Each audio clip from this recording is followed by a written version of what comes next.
Hello, my name is Linda Dolke. I'm a demonstrator with Stampin'Up here in Australia, and today I'm showing you how I made some cute little shimmery snowflake cards, and they are actually really easy to make, but they're extra special because they're so sparkly. I hope you enjoy them. So today I wanted to show you this card. All three cards are exactly the same. Well, they're not the same because it turns out different every time, but they're each the same idea. So the background is actually been embossed. You might be able to just see it here. I'll hold it up a little higher. I've got some white velvet snowflakes on here. And you might also see I've got a bit of splatter over the background, which is also shimmery. So it's actually quite a shiny card, which is difficult to see, I know, on the screen. But you'll just have to take my word for it. It is quite shimmery. So I'm going to show you how it's done. It's not a hard card to make, and I think you'll enjoy it. First of all, I'm starting out with a piece of Whisper White cardstock. The measurements are up on the screen for you. You could also use shimmery white or any neutral colour that you want to do this on. It would work in a range of colours. And I'm going to bring my big shot in. I'll turn it around this way. It should be in the centre. And I'm going to take off my plates for a moment. I'm actually going to be embossing the background, so I'm going to take off my plates. And I'm going to take off my thin die adapter as well. If you have the big shot platform with the hinge, you'll have it completely open. Just want the base plate. That's all I want. And I'll go this way.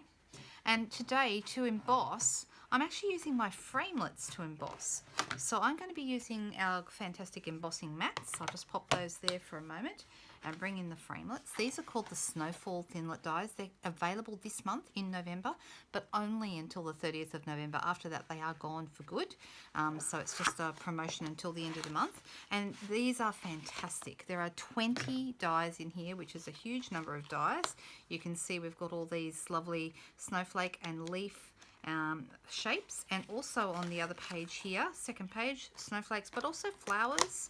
And they match two different stamp sets. They match the Snow is Glistening stamp set, which is a Christmassy one with the snowflakes, as the name suggests, and also this one, these little flowery pieces are in a set called Happiness Surrounds, and it matches them as well. So you've got these lovely detailed dies and ones that cut out the stamps. So today I'm focusing on the snowflakes. I'm just going to close that and go back to the first page. This is the one that we're using for embossing. It's kind of like a flourish with some snowflakes on it. Let me just move those out of the way. Now, I've already got my base plate here.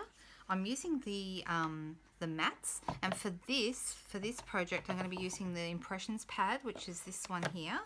And I'm also going to be using, of the two mats, the thicker one is used more if you need a deeper impression, and you would use that depending on what materials you were using and what type of dies you were using. I'm using today the thinner mat. You can see it's quite floppy, but it's much thinner than the other one, and I'm using that, and I'm going to have that on top of my impressions plate. Now, when you watch videos on how to use the impressions plate, most of the ones I've seen do it the other way. I do it in reverse because I want to be able to place my framelit exactly where I want it, so I find this easier. So I go base platform, then the impressions pad, then the thin mat. And I've got my piece of white cardstock here, and then I'm going to position my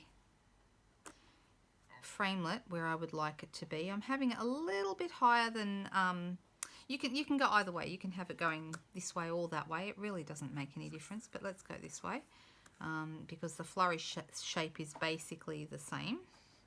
And the reason that I'm making it a little bit higher than halfway is I want to leave plenty of room for my sentiment down here. So I'm going to pop that on there, and then I'm going to put a plate on top. Okay, so I'm lining that up with, hang on a second, let me get that straight. Bring it out a little, might make it easier. I'm lining that up.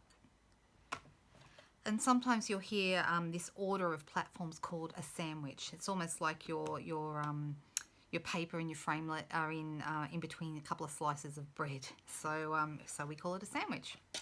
So the sandwich order is base platform, impressions plate, thin mat, floppy mat, then the paper and the die facing with the cutting side towards the paper and towards the mat. Okay, and then one of your acrylic plates on top. So you only use one acrylic plate when you're doing this. And we're just going to roll that through. it'll make a little bit of a cracking noise possibly, but other than that it feels like nothing is happening because there's almost no pressure at all. And you only go through once, you don't have to bring it back again like you would if you were trying to get a good cut. But we're just after an impression. So I'm going to move that out of the way. And you'll see that, can you see that there, that I've actually got that impression of that shape on my piece here.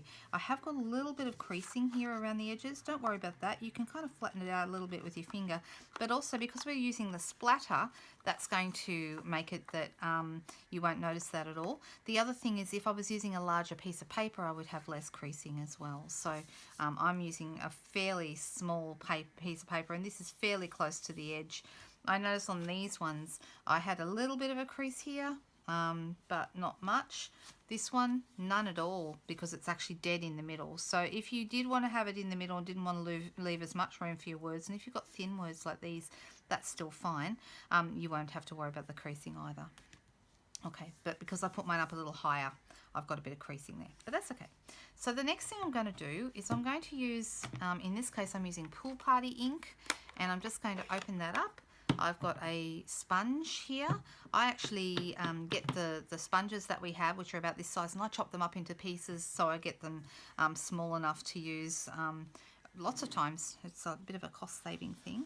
And I'm just going to go over. It'll look a bit of a mess at this point. You'll just have to trust me, trust the process that this is going to work out. So I'm just going over each snowflake, just sort of like a little circle of rubbing to get the, you can hear the sound, it makes a squeaky sound. So it brings up the design a little bit more in the embossing. So basically what embossing mats do, they turn all your framelits into embossing tools, which is really cool because it means now all of a sudden they double their use. If you don't have embossing mats, they're not expensive. In Australia, they're around the $26 mark, I believe. And I'll put the price up for you on the screen so you know for sure. But just want to get a little bit of colour in the background there, okay? And then this middle one where the big snowflake is going to go, so if you can see here on this one, I want a little bit bigger sponging behind that one just to highlight it a little bit more. So I'm just going to make bigger circles there.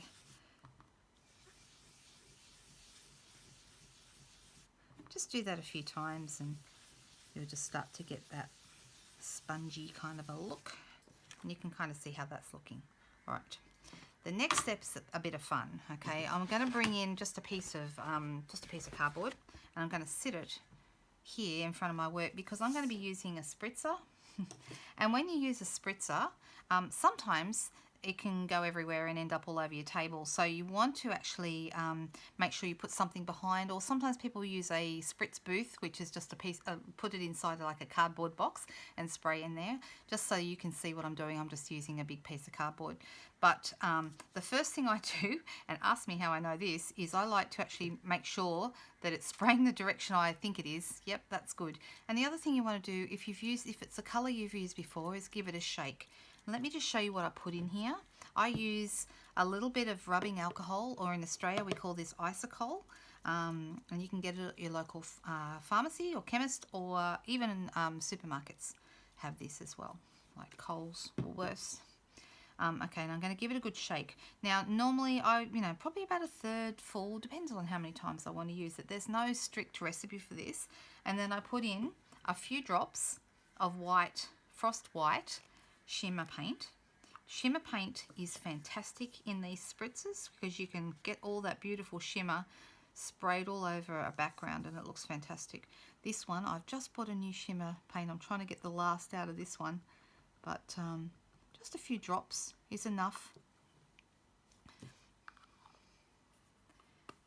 And then I've also, the reason it's blue is because I've also added a few drops of Bermuda Bay ink, and there's enough in there, I don't need to add any more. So you would do a little bit of isocol or rubbing alcohol, a few drops of shimmer paint, a few drops of re-inker in whatever colour you're doing. Okay, and I'm just going to spray it like I said here to make sure it is coming out okay, and it is. Now I'm going to put this down so it's right in front of my piece here, and I kind of just want it to sort of follow the shape. You can't control it completely, but I'm going to spray it. So I get that lovely shimmer sort of coming from the edge here, and I'm going to turn that around and do the other side. Now you can do more if you want. That's plenty as far as I'm concerned. I don't want it all over. I don't know if you can see, that's so shimmery now. It's all beautiful. You could also use shimmery white cardstock, but this makes it even more shimmery, and I would probably still do this on top of the shimmery white as well, because you can never have enough shimmer, right? So I hope you can see that, and that's what I've done here. So you can see this one I had a bit going here and a bit on this corner, but I left a little bit of white because I like the contrast that that gives. And this one I've got a bit of white here and here, so I like the contrast of that as well. Now, because it's got rubbing alcohol in it, it's dry almost immediately. That's the advantage over using water, which would take a lot longer to dry. This is dry already. So I'm going to bring in, let me get rid of that for a moment, the snowflakes. I've already gone ahead and cut these. And these, I have used the white velvet paper that we currently have. It's part of this suite, which means it's also only available until the end of November. And you can use whatever you would like to stick it, glue dots.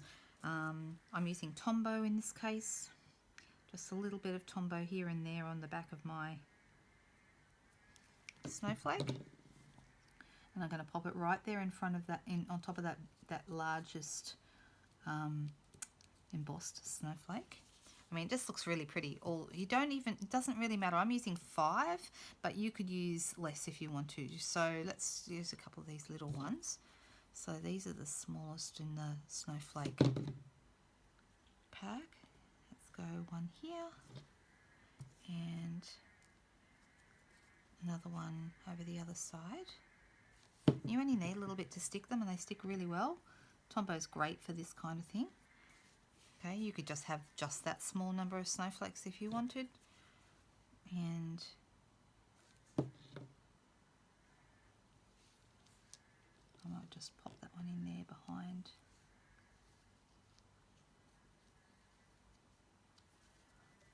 And I've got one last one here, I might as well use it. So hopefully you can see how easy this is. It's a very simple card, but all those lovely, that bling and all those lovely shimmery paint bits, speckles actually make it really special. So just coming back to one I've already finished. I finished it off. This one is the sentiment from the Snow is Glistening stamp set that's part of this suite. And this one that says sending a blizzard of wishes for a wonderful season is also from the same set. So you can see how lovely they are. And I've stamped those in Bermuda Bay ink to make them stand out because they're a little bit darker than the pool party that I used earlier. And then I've also put a little bit of a rhinestone in the middle of my main snowflake because that little bit of bling also looks pretty cute. What do you think? Do you like those? I hope you've enjoyed it. It's a very easy little card, but does have a bit of fun involved in the spraying and the spritzing. And of course, you're going to get a slightly different effect every time because you never know how that spritzing is going to come out. Hope you had fun with it, and I'll be back with more for you soon. Bye. So that was my little shimmery, sparkly snowflake card. I hope you enjoyed it. If you'd like to purchase any of these products, you can do this in Australia through my online store. I've included the details in the comments below. Have a great day.